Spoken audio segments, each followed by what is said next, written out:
Welcome back to the channel, y'all. So today I'm going to be doing an unboxing and my initial impressions of a gun I've been wanting for a few years now, ever since I found out it was introduced. They're kind of hard to come by. There was a limited run. There were a few limited runs of them, and this is actually the first one I saw in person. So when I saw it and I actually got to feel it, and it actually felt like what I expected it would feel like. Knew I had to snatch it up. For filming purposes, this is the day after Black Friday, so November 25th, 2023. Happened to get it on a discount on Black Friday, so wasn't really intending to buy something that day, but we were just killing time and out looking around and ran across this gun and just had to get it. So a little backstory, you probably already know because of the title of the video, maybe the thumbnail, but this is a Springfield Armory / Vickers Tactical Masterclass 1911. Anybody who doesn't know who Larry Vickers is has been under a rock. He's been a wealth of information and knowledge for the firearm community for the last almost 30 years, I'd say. Anyway, he had developed this with the Springfield Armory Wilson Combat and Ellipses, I guess, back in around 2020.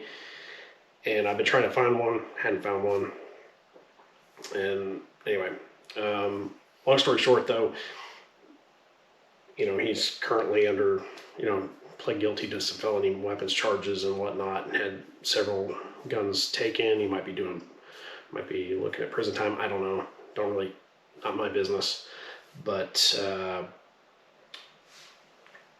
think he announced that in October 19th, 2023. And actually September 29th, this year, 2023, I actually got to meet him in the Philadelphia airport. We actually both flown from Charlotte to Philly. And my wife were heading up to get a car that you will see shortly in the channel. But was sitting there down in the waiting on my bag to get there because I was waiting on my gun. He has showed up, same thing, obviously waiting on his gun, and we sat there and talked, kind of selfie with him, which I'll probably throw up right here. My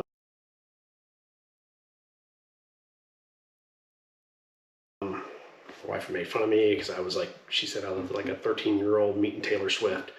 But anyway, so ever since then, and he came out and I found out about the other stuff.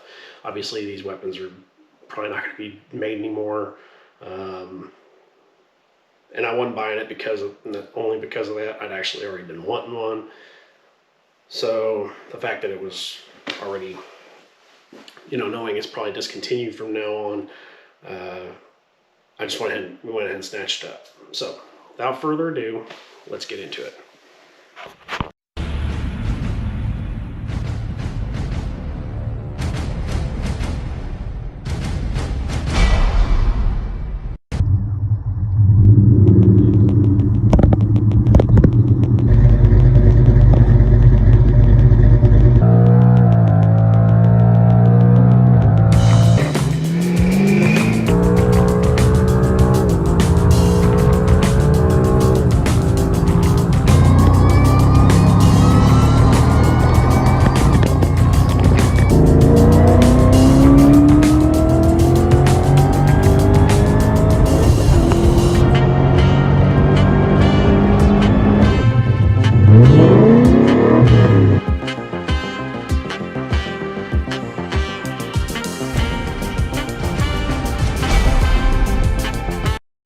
Okay, so I repackaged it just how it was, so you guys can kind of see how it comes in.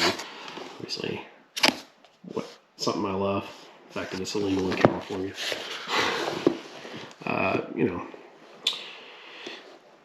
It's a box. Cool. once I pull this out, I'll probably never see the light of day again. So in here in the pistol case, this little carry canvas bag, I'll get to that in a minute. The warranty paperwork and owner's manual are in here. And probably go ahead and register the warranty on it. Then you open this up and you get your obligatory gun lock and one of the most likely soon to be discontinued Wilson Combat ETM Vickers Tactical Duty Mags. They actually, from my understanding is, these are discontinued now. I looked on Wilson Combat and they no longer show this as an option. So, yeah, depending on when you read this, you might want to snatch some of these up. A lot of places already are out of stock on them, so there you go. Pretty good value because it comes with 2 of these. So, get that out of the way. I'm actually going to put this paper towel down, maybe to kind of dull that glare. So, we open the bag, and the gun actually is in another Ziploc bag.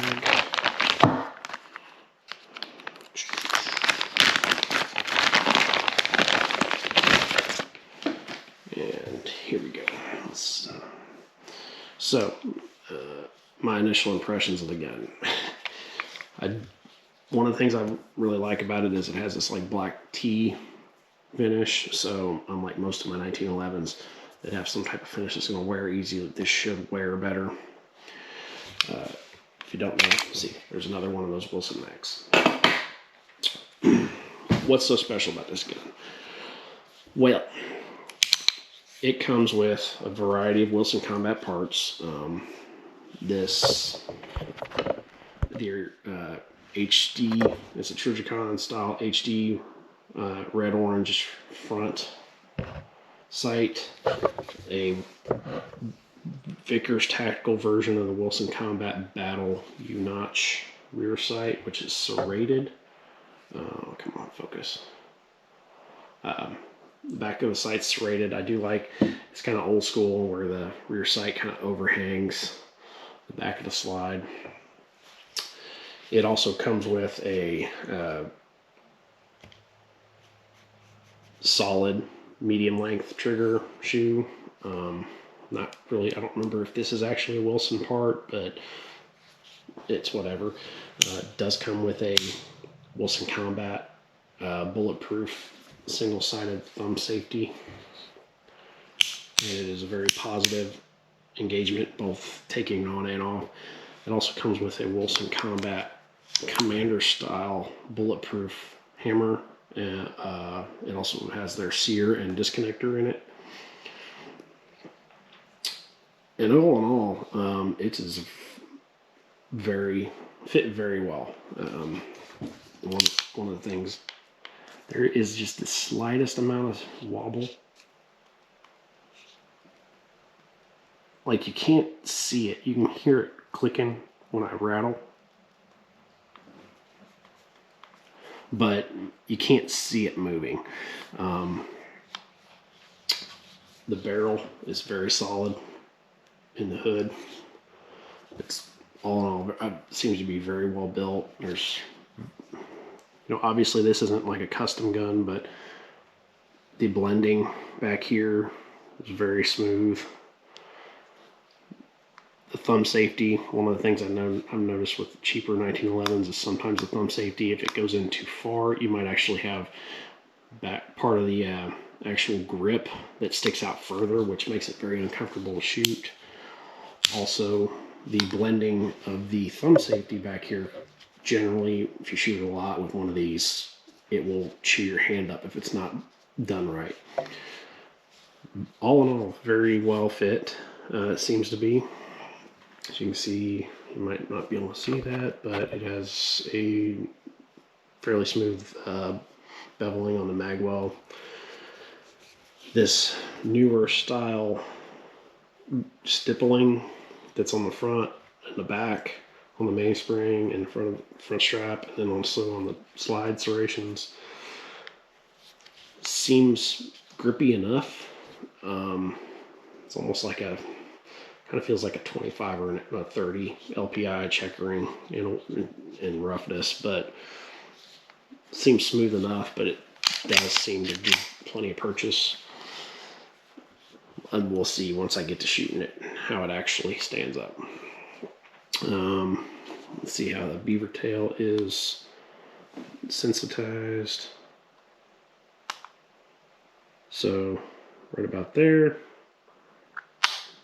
And also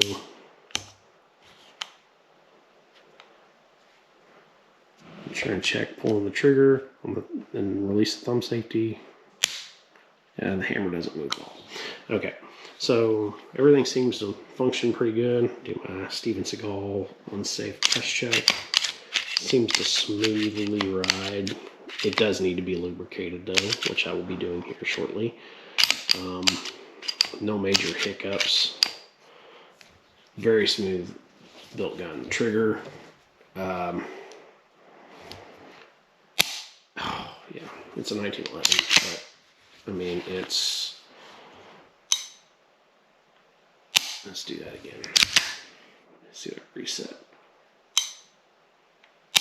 Very tactile. Yeah, I'm excited to get to shooting this gun. Has a lot of the thing, almost everything I was looking for in a carry 1911. Most guns just don't encompass all of them. I do love the ball cut. I always wanted a gun with one of those. I mean, my TRP has it, but that's different. So, all in all, yeah, these guns won't be around for much longer, but I'm glad I got one when I could. And if you're reading this or watching this in time, I recommend getting one because it seems to be a very well built gun. I've had Den Wessons. I've handled Wilsons and Nighthawks. Obviously, this wouldn't really compare to a Wilson or Nighthawk, but yes, I would agree with some of the other channels that say this is right up there with a Dan Wesson as far as quality. In fact, in some places, I would say it's better. I wasn't sure if I was going to like this Wilson thumb safety, but because it's a little bit smaller than I like, I do actually prefer the Ed Brown / Dan Wesson thumb safety. But this one actually seems plenty big enough when I grip it, and I don't know. I think I'm actually going to really enjoy this gun. Magazines shoot right out, so no issue there with, say, the grip screws or whatever. They don't seem to snag. Well, all right, so let's, in honor of Larry Vickers, we'll take it apart in the way he would. So, take out the side stop. Ooh, that thing is tight. Hang on, I might have to come off camera. There we go.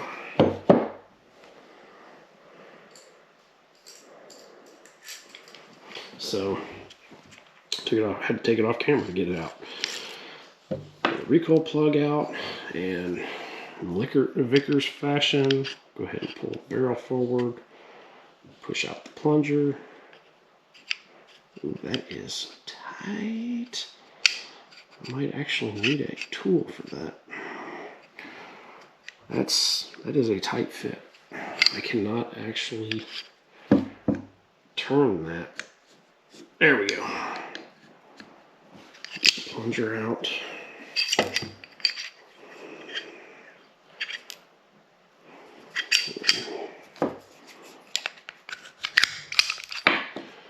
This thing is very tightly built. You can see how much I'm struggling to get that out. There we go.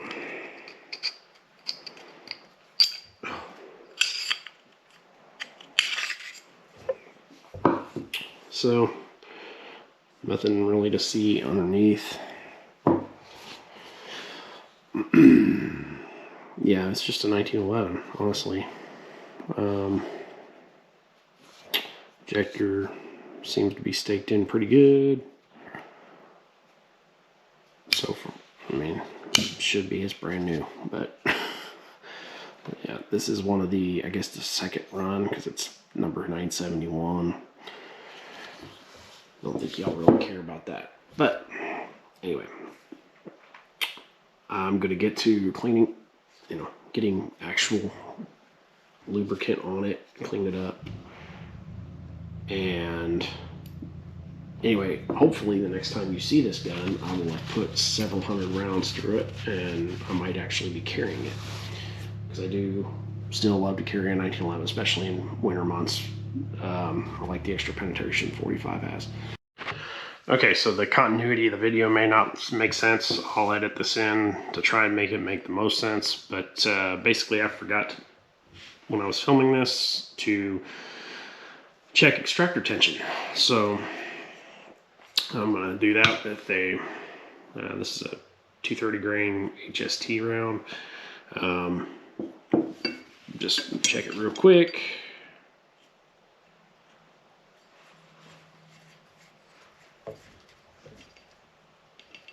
As you can see, I'm shaking it and it's barely moving.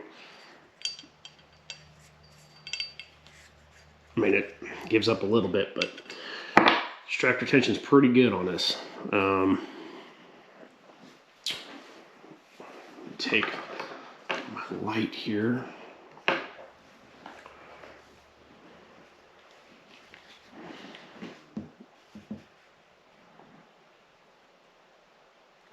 Yeah, I mean, so next, when I after I finish this video, I'm going to do a check on feeding and before I start using this gun. So let me get this thing back together and we'll continue on with the video.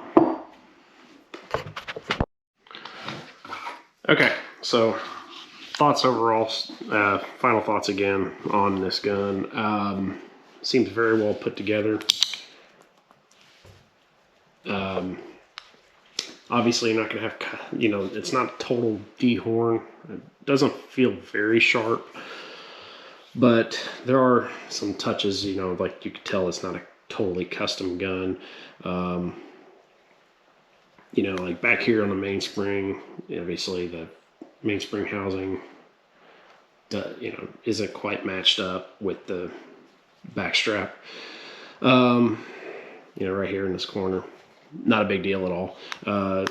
You can also see that while the beaver tail is tensioned good, not tensioned, but sensitized good, you can see, when it's pressed all the way in, it's not quite, there's a little bit of lip there.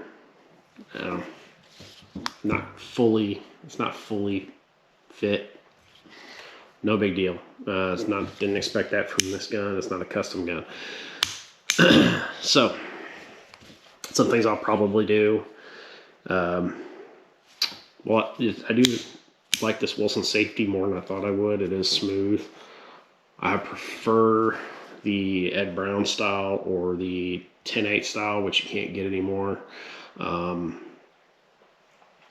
I also really prefer the 10-8 slide stop, so I'll probably get one of those. I will also probably get a 10-8 guide plug, and maybe even his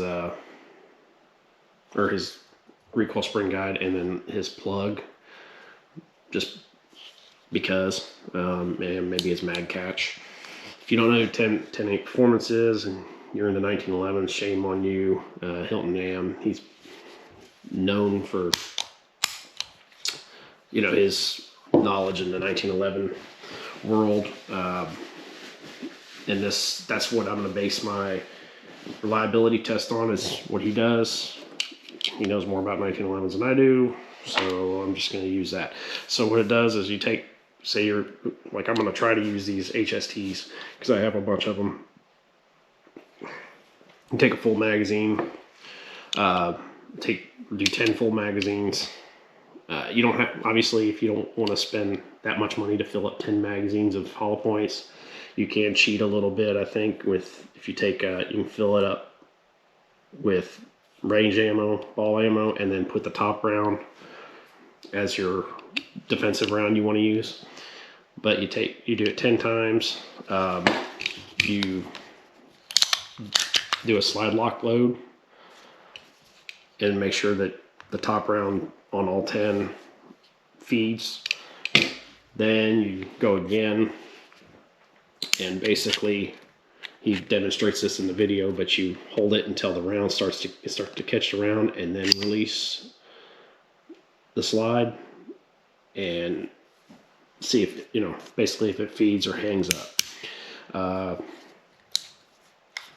Once that's done, you take you can check extraction. One of the things he does is, and I'm going to do it, is you take 10 rounds, or load it 10 times, ejecting the magazine each time, firing to see how it extracts without the magazine in the gun. And then after that, you know, it's just consuming the, you know, whatever amount you deem is necessary to, you know, shooting it to say it's reliable. But I'm going to go with that method because I really do want to start carrying this gun. It feels really good in the hand. I do enjoy 1911s, and it has some of the features that all my 1911s in the past have just been missing.